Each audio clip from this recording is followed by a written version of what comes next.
All right, going on with the week 5 pickups / drops. First off, I guess we should cover some injuries happening here. I know I just had that list up. Marlon Mack, Josh Allen, Christian Kirk, Mitchell Trubisky, TJ Hawkinson, Jarvis Landry, and John Ross, also on Monday night. So 2 receivers, 1 running back, 1 tight end, 2 quarterbacks. Quarterbacks would be the easiest one, I guess, to start and talking with, because there's a lot of them coming up. There's still your boy Minshew. Daniel Jones is looking like the real deal. Dude, he is. What's his name got in? Who got in for the? What's his name for the Redskins? Dwayne Haskins got in for the Redskins. He should not have started. Probably not yet. Well, it all depends. I mean, he should have been a higher draft pick than what he was. I think he's a lot better than. I'm not denying the talent at all, but he should not have gone in that game. He just was not prepared to go in that game. That team's not prepared for a rookie quarterback. I mean, yeah. But yeah, quarterbacks. Where do you want to start with the quarterbacks, buddy? Well, believe it or not, I like Jameis Winston. Yeah, I know. But these last 2 games, he's on fire. And true story. That offense, with Bruce Arians and that offense is it's looking like it's coming together finally. And Jameis Winston sliced up that tough Rams D this past weekend. And I don't know. Why not ride the hot hand? True story. He has all the weapons to make it work. They have a lot of weapons. They really do. I'm liking this offense. I really am. And they're going to be, I think their defense isn't the greatest, so they're probably going to be passing a lot. So, yeah. That was going to be my guy. Was owned in 36% of leagues right now. It's down there, but it also, to pair him with my boy Ebron over in the tight end section, I'm starting to look at Jacoby Brissett just by pure volume of passes. And he's got multiple TD passes each week, so. Yeah, slowly starting to get better as his schedule gets better. The first 2 weeks he wasn't particularly wowing, but it was also versus Tennessee and the LA Chargers, both top pass defenses right now. And after that, he is in our league, in our scoring format, he's put up 35 points in the last 2 games. Again, mostly just super high volume. And he's shown that he can score points even without his main guy Ty. Now Jack Doyle's out. Yeah. So Ebron's looking way better in the tight end section. Vicious hit. Yeah. That was a vicious hit. Only helps my boy Ebron. Totally pick upable right now. Yeah, I'm still iffy on Ebron, dude. I don't know. But I mean, in the Colts are playing the Chiefs next week, so I think you like that matchup. Yeah, the Chiefs. Or either next week or it's coming up. So I even think I remember looking at the betting line. It has an over/under of 58 points total right now, which is just absolutely fucking stupid. Yeah, no, he's definitely going to pick up this week for sure. Yeah, if you need just 1 week, if it's your bye week, yeah. If you had Jimmy Garoppolo for some reason, yeah. Or Jimmy Garoppolo, he had a bye week last week. And another guy, Gardner Minshew. I mean, I'm always big on him. He's QB 15 on the year, which Uncle Rico. I'll tell you what. I will tell you what. And he's doing better than Aaron Rodgers this year. Did you see the interview he did with the actual Uncle Rico? I don't think I did, actually. It's a good video. It was an interview he did with the actual Uncle Rico from Napoleon Dynamite. That's awesome. It's hilarious. Awesome, it's hilarious. Oh, dude, I'm doing that right after this. Yeah, it's out there. It was on ESPN. Other than that, rolling down the list, man, there's really a lot of disappointment running around. Kirk Cousins, horrible disappointment. I heard some talk. They're benching. I heard some talks they're going to bench Kirk Cousins. Well, not that they are going to, but just that they should. How much is he getting paid now? Like they signed a fat deal. No, yeah, he just got $85 million fully guaranteed. Just God bless his agent. Mistake. And yeah, no, he is just horrible. Just running down. Week 1, 18 points. Week 2, 15 points. Week 3, 20 points. Week 4, 21 points. There is nothing fucking going. Yeah, no. Drop him. Yeah, if you drafted Kirk Cousins, I'm sorry, drop him. But Jacoby Brissett, Gardner Minshew. Man. Garoppolo. You know, Josh Allen? Can we call Josh Allen real yet? Well, is he even on the injury report after? I think he might be banged up this week. Concussion protocol. Really sure yeah. Nope, he's in concussion. He took that headshot. I forgot about that. So yeah, no, never mind. But I think he's. A lot of people have him rostered though already because he's been. I know he's been on. Josh Allen? Previous weeks. Yeah, definitely. Available in 63% of leagues right now. Really? Mm-hmm. Yeah, no, there was a stigma. Come draft time, nobody was talking about the Bills in preseason. Yeah, but I just kind of thought like after a couple weeks, they kind of saw his mobility and saw the Bills aren't terrible. They can actually play a little bit, and I don't know. Led by a very good defense. That number wows me, to be honest. I think more people should be rostering Josh Allen. Correct. That his mobility keeps his floor very high, in my opinion. No, mobility and the defense always helps. The defense keeps them in games. Yeah. I mean, they just held New England to 16 points, which New England's been dropping 40 bombs on everybody. Which, that doesn't surprise me. I feel like the Bills have always played the Patriots pretty tough. And they've always had a better defense than offense. But other than that, yeah, man. Yeah, I really didn't think the QB market was that dry. Did you think Baker improved a little bit this week? Are you trusting him now? Baker? I am so far off the Baker bandwagon right now.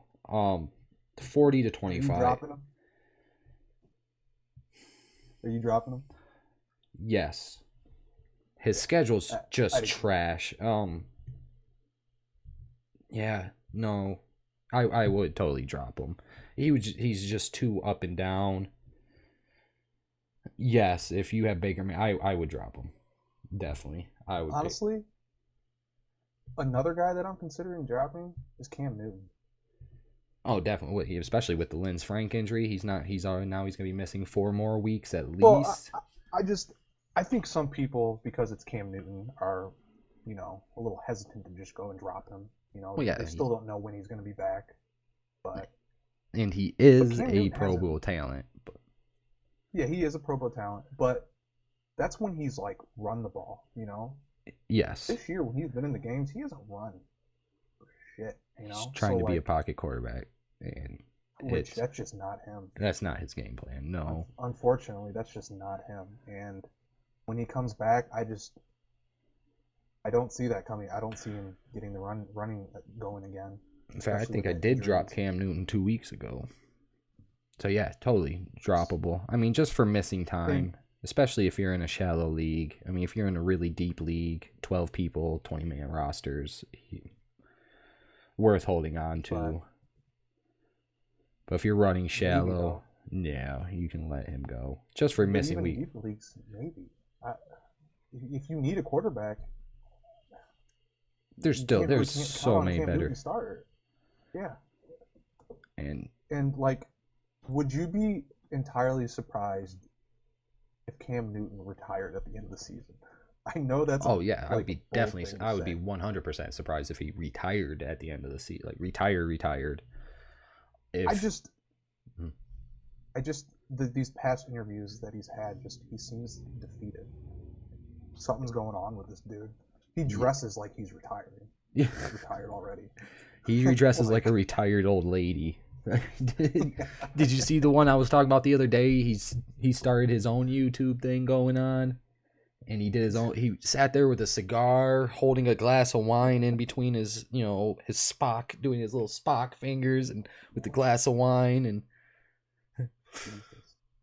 talking about I lied to the team. I didn't tell them how injured I was. Like, motherfucker. Yeah, that dude's just weird, man. And all I'm just saying is just like in the wake of like the Andrew Luck retirement, and with his whole battle of mental health and all of that, I just, it wouldn't be a shock if the same thing was happening with Cam Newton with his battle with injuries and whatnot. I understood Andrew Luck a lot more. I mean, Andrew Luck's taken some really bad injuries, like neck injuries, bad injuries. And you got to look at it also from Andrew Luck's standpoint. He was smart. He went to Stanford. You don't go to Stanford to play 1 year and leave. He got his degree. He's 30 years old. He's made $90 million.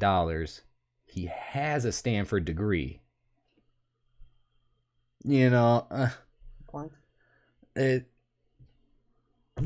you can do whatever you want, man. I'm just tossing it out there. Yeah. No, I hear you. But, I mean, as far as surprise, yeah, I would be very surprised. I would be way more surprised than Andrew Luck retiring, as much as that caught everybody out off guard. But Okay. Moving on. Probably move on to running backs. Running backs. Marlon Mack out. Whole lot of buys coming up. One I did want to talk about. If you are holding on to Duke Johnson this year, drop him. Just the Houston Texans. We were just talking about the Houston Texans. Man, they just do not know how to use Duke Johnson. Not the way even Cleveland did. Grant, they passed the ball a lot. But there was that time 2 years ago, Duke Johnson was just a walking 12 points every single week. And not in Houston. Yeah, no, 66% owned, so people are still holding on to him. And I feel like Carlos Hyde just kind of came in there and kind of just took over that backfield. Yeah, Carlos Hyde still is serviceable, is more of an actual running back than Duke Johnson's more of a wide receiver style of running back. People were thinking that when Tevin Coleman was out, that it was going to be the Duke Johnson show. Yeah, no. And now Carlos Hyde comes in and he just kind of took over the show. So. But as far as pickups, one name I would throw out there who really is finally solidifying a role, and it would be with your team, the Tampa Bay Buccaneers, is Ronald Jones. Absolutely, I am taking over that's my that. Number one guy too.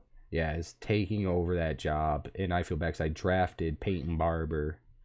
Oh yeah, he finally outsnapped Barber this past week. Finally, Lord. So, yeah, and it looks like he could end up with the workhorse role in a promising offense.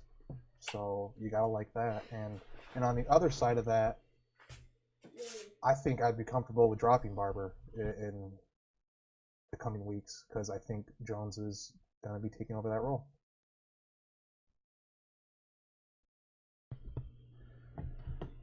Yes, I'm sorry, I heard everything you say. Yes, Peyton Barber is the guy to have if you're gonna, and with their offense improving, I think they'll run out a lot of games.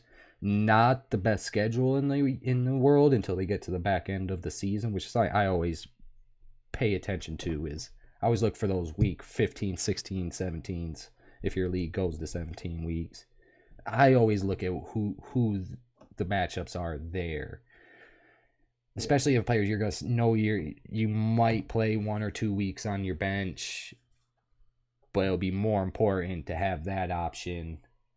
And just going through his championship games, I mean, ending the year with Indiana, Detroit, and Houston for our championship. And Houston being the 8th worst run defense. That's somebody who could get you into the playoffs, get you through the playoffs, and be startable come that time, and possibly I think he'd be a Super Bowl winner. But yeah, I'm drop Duke Johnson. I would drop Royce Freeman, still owned in 74% of leagues. Don't know why, but he is. I think people still think he's the guy, which is weird because Philip Lindsay, or maybe the guy, may end up being the guy. I don't know. He gets the goal line carries because he's just the bigger back, but man, no, everything else in between the 20s and the 20, he's doesn't get anything. But still, I can't believe it. Owned in 74% of leagues. That is high. That's a little steep. Looking at some other guys out here, Frank Gore, 58% owned. With Devin Singletary, that's it. Hmm? Right now, 58% owned. Frank Gore. I'd have Frank Gore over Royce Freeman for sure. Especially right now, only because of Devin Singletary. Well, the team's hot, but Devin Singletary is dealing with a hamstring issue, and that's always the fucking worst thing I hate to hear with my fantasy players. Like last year, Leonard Fournette, the hamstring, all year ruined him. Yeah, that's the one that you really need time to relax and to fix, and he won't get that during the year. And so with that being said, Frank Gore. Sorry. No, yeah, go ahead. Yeah, I like Frank Gore. Another guy that I like is Jalen Samuels for a waiver pickup this week because James Conner may be out this week, look banged up. Likely going to miss some time. And it seems like Rudolph is going to be checking down to his backs a lot until he gets more comfortable in this offense. Because it seems like that's what they were doing in the game last night. Well, even that's I almost feel like I almost feel like that's a built-in part of their offense because even Ben Roethlisberger is a check-down machine. True, that is true. I just feel like Ben has more of that deep ball threat than Mason Rudolph's going to have. It just means that they're going to use those checkdowns and short passes even more. Right. And I feel like that's what they did last night. That's like all they did. Like I think the average air yards of Mason Rudolph's pass last night was like 3.5 yards. Which is like that's built into the offense. And I still think that's a difference between Ben and Mason, in my opinion. I do think it's part of their offense, but like 3.5 yards per throw. That's low. That's low, dude. That's low. That's not just the offense. I think that's them trying to get Mason Rudolph comfortable and in a rhythm. It's his second start. But I think that is going to play to benefit Jalen Samuels, especially if James Conner is going to miss some more time, and if they're going to use him in the Wildcat like they did last night. And it looked effective. I don't think they're going to be using the Wildcat a lot, obviously, because teams are going to be, strategizing against it because they saw it, But I do think they're going to be trying to get Samuels in there. So I think he's a viable pickup for at least this week and maybe next. Indeed. But yeah, other than that, I really don't have much going on in running back situation right now. It's a lot of solidifying.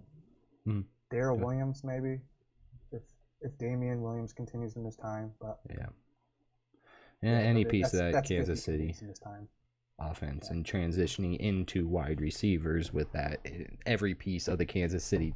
How would you feel about Mecole Hardman with Tyreek Hill continuing to sit out? I still like Mecole. He's still more of a high upside, high risk play. Just because his target share isn't that high, but his big playability, he just has that potential, as you've seen in some of his play in some of the weeks that you've seen him perform and been able to make big plays. And the same thing with Demarcus Robinson.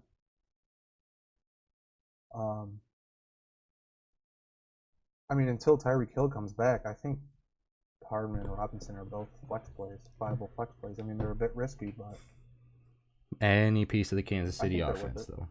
Yeah, for sure. One wide receiver I did want to bring up, only because I'm watching how disappointing Devontae Adams is the Marquez Valdez-Scantling. 63% He has owned. not been disappointing, bro. Shut up. Who, Devontae? He broke out this past week. Yeah, finally. Okay, yeah, he's finally had one good week after. But, Just say it. well, talk to Devontae Adams owners. Talk to my dad. He'll tell you all about Hey, it. I'm a Devontae Adams owner too. I own him in my dynasty league. Trust me, I in know this the league? frustration. No. Our league, our league is like a keeper league. I consider our okay. league a keeper league, and the league I play in a dynasty league. Okay, I gotcha. Yeah. But yeah, he'll tell you all about him. But also again facing an injury, with the turf toe, and that's the reason I wanted to bring up Marquez Valdez-Scantling. I would have thought MVS is highly rostered. 66%, right on that threshold. Still widely available. But he's 66% owned. 66% owned. Yeah. So there's a 1 in 3 chance he's still available in your league. Let's see. Philip Dorsett. Yeah, there's still a chance, but. And Muhammad Sanu were the only other 2 names wide receivers I wanted to bring up. Yeah, I was aiming towards Geronimo Allison because he's going to be more available in leagues. And with the Adams injury, he's going to get increased work. And he's talented, and he's found the end zone twice already this year. So that was my Packers receiver that I was. I mean, I like MVS more, but I just think he's too rostered to be on my waiver pickup list, I guess, and that's why I didn't bring him up. Indeed, he's right on that threshold. We talked about 60% owned, but he's still right there. One reason I wanted to bring up also is for completely similar, but the Devontae Adams turf toe issue. Looks like he might miss a week. Dealing with turf toe-itis. Good one I did also. 11% owned and could be quite possibly the number 1 receiver for a team. Who would you think it is?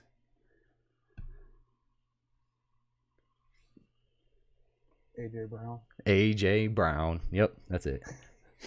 AJ. You're gonna go. AJ Brown. I was trying to think of the guys who went off this weekend. I think it was pretty sure AJ's the rookie that went off. Because Corey Davis ain't doing anything. He is not the wave for Tennessee. He went off yesterday. Corey did some work yesterday too, or this Sunday too. Well, Tennessee themselves, they did well. Marcus Mariota, but their consistency. Poop. Yeah. Yeah. No. I got off Corey Davis. I drafted him last year and horribly regretted it. That was his last year because generally wide receivers, you have 2-3 years to break out. If you don't break out in 2-3 years as a wide receiver, you don't break out. I mean, period. AJ Brown again. There's just not very many opportunities left to go to the waiver wire and to say you are definitely picking up the most talented wide receiver on a team.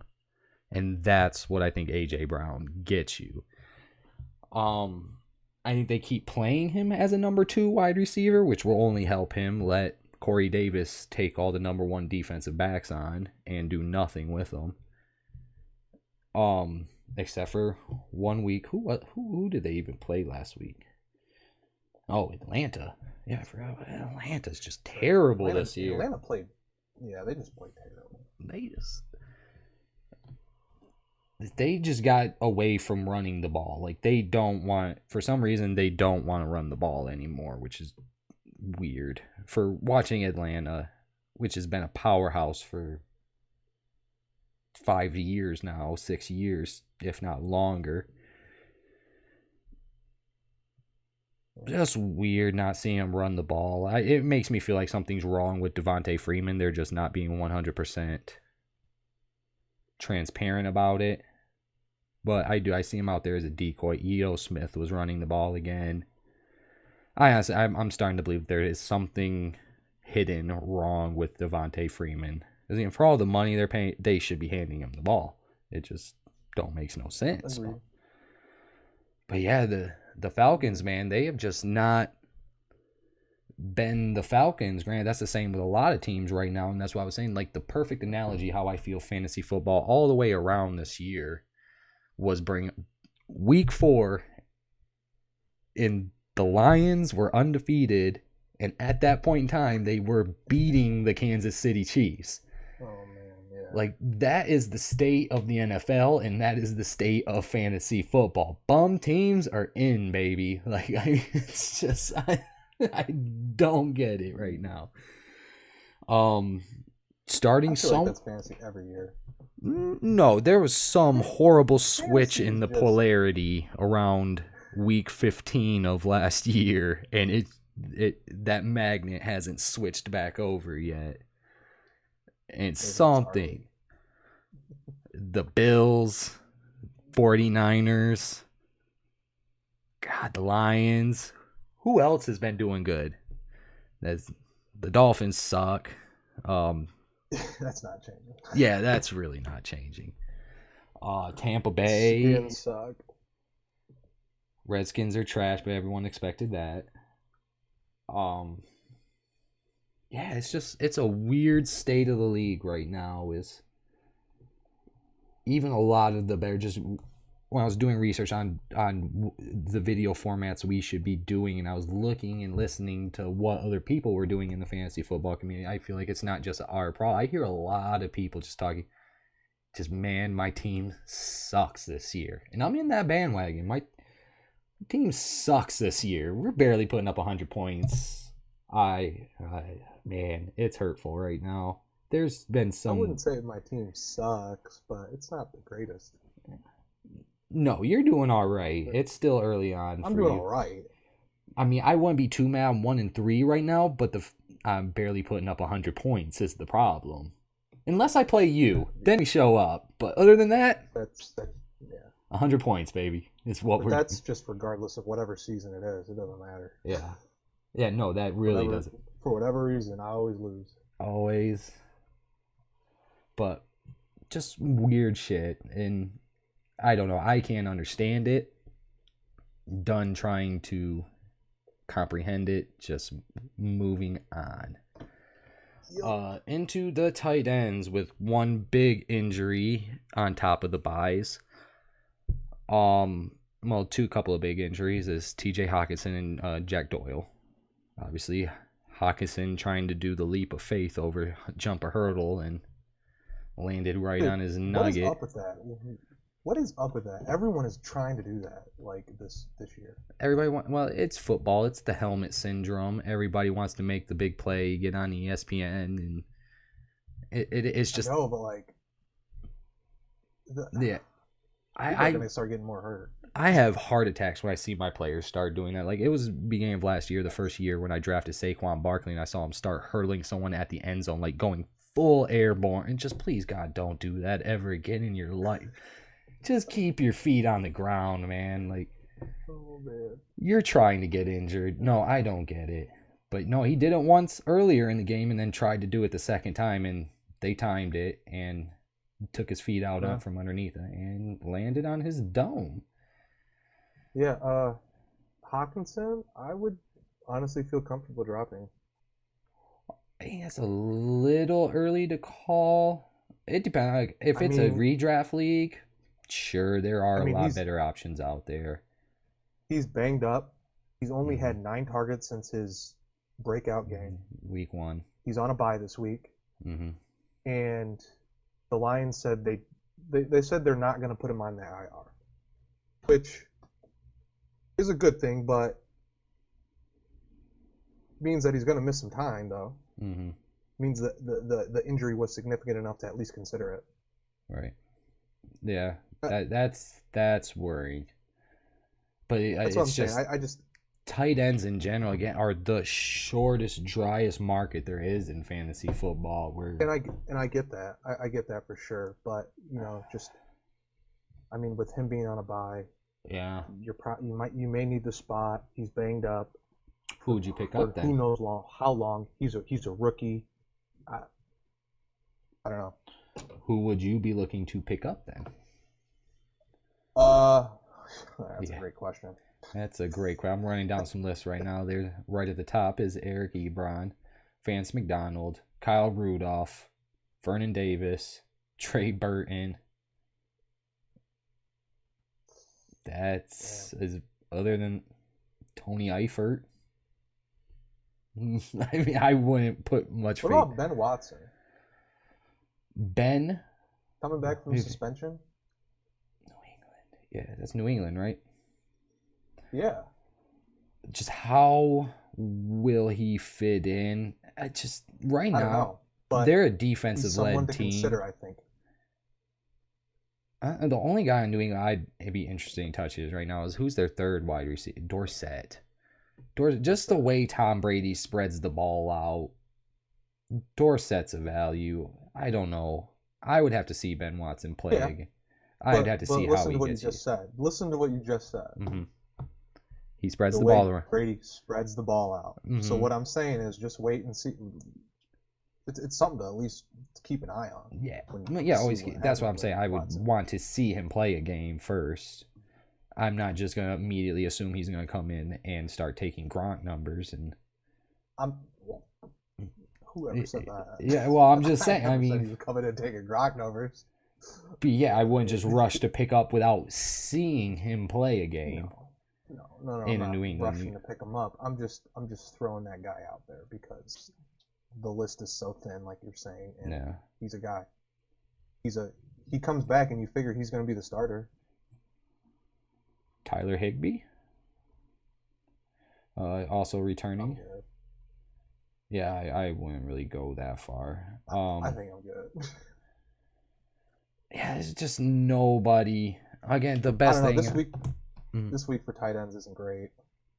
I still say the best one smoking just got a lot better with the injury to Jack Doyle. Eric Ebron, he shot up in ownership, so I don't know. Okay. Yeah. Yeah, I will say it may be Eric Ebron, but like you said, I don't even know if I feel like his ownership's pretty high now. 71% now. I feel like that's shot up this last week. That's pretty high. Jordan Reed still out since the offseason with another concussion. Dude, he might retire.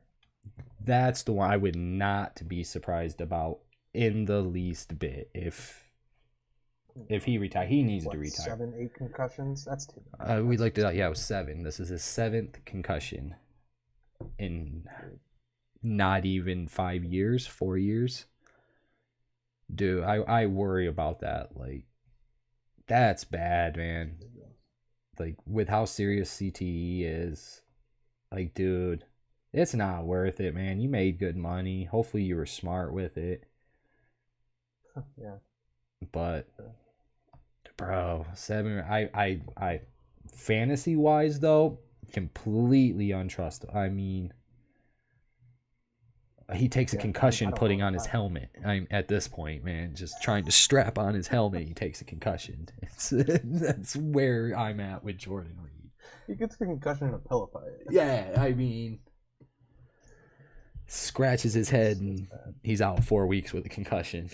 Just golly, no, it's been to a year now. That's what I'm trying.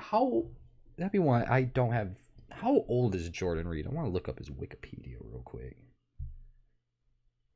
I'm not sure. I worry about the guy.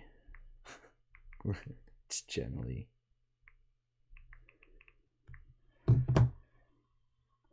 Yeah, we're not the most organized with all the analytic and stats. 29 years old. So he has been playing 7 years and has taken concussion in all 7 of those years. That's bad. That's bad, man. Like, I can't think of another player who literally has, like, he's got to have like a soft spot on the top of his head or something, man. Like, there's got to be some type of medical thing behind it. That's the only thing I could think of, honestly, is he's got to have a thin skull or something, man. But I can't think of another player who's taken that many concussions.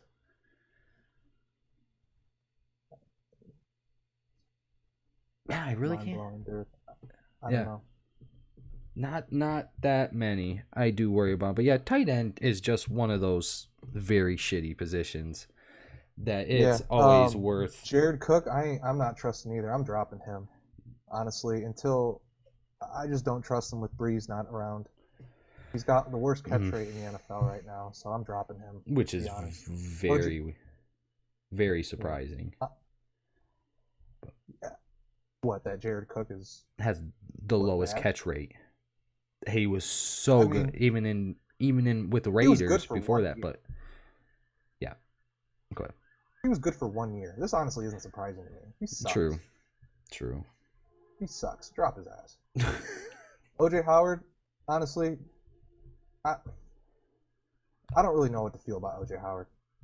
I do like the offense coming along, but like the last game, Jameis Winston threw it like 40 times, and OJ Howard got it 3 times. Like, what? But again, he has not had the best schedule right now. That's the one thing you have to get through. His back half of his that's schedule. The thing, and that's why I'm still a little hesitant about dropping OJ, and I still want to hold on to him because the thing about OJ is he's so talented. He's so talented. He's a freak. He's one of the most talented tight ends there is. He is.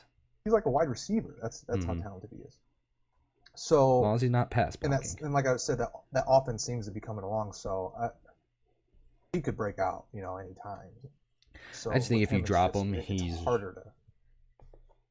He's one that you can't replace even the floor on him right now in the waiver wire. You can't. Some of these guys' floors is absolutely zero. That's their floor. Is they could get absolutely zero. At least he's gonna get the ball. He's gonna get the ball a few times. It's just hopefully in the right spot, get you a touchdown, and hopefully you played him that 1 week. He's going to get a touchdown. He's only gonna get a handful of them a year. But yeah, I'm starting to reevaluate my whole draft strategy on tight ends, man. It seems like over the course of 5 years, they're all pass blockers, man. That's what they do. It seems like the position has gotten weaker and weaker. Horribly devalued, yes. But yeah, that's one of those positions you got to spend an early pick on a Kelsey, an Ertz, somebody along those lines. Or a keeper pick. Yeah, or keep them. Definitely, if you're in a keeper league, of course. Yeah, especially a Kelsey. I know you keep Kelsey. Yeah, there is zero replacing Kelsey. I mean, there's no. That's going to be your one downfall. That's going to be like Robert last year losing Le'Veon Bell. If you ever lose Kelsey, you're 2-12. Yeah, you're 2-12. I'm done. Yeah, like there's no replacing. No, I'm probably keeping Kelsey until he retires, like Rod. Probably should. And the way tight ends are going right now, yes, definitely should. Yeah. But I think that's about all we got. It's about all I got for this week. Other than that, it's still a whole lot of watch and see with a lot of people right now. It's still early in the season. Hopefully you drafted better than I did, and you still have your bench players to work with. But other than that, yeah, that's the overall theme right now. It's just still too many players. I really just want to see, like Ben Watson. I want to see what happens. But yeah, that's where we can leave it for this week and come back on Saturday and do a preview of the Week 5 matchups. Or something along those lines. Still haven't quite figured it out. But thank you for joining me again, Cameron, and you have a good night. Always a pleasure. You too.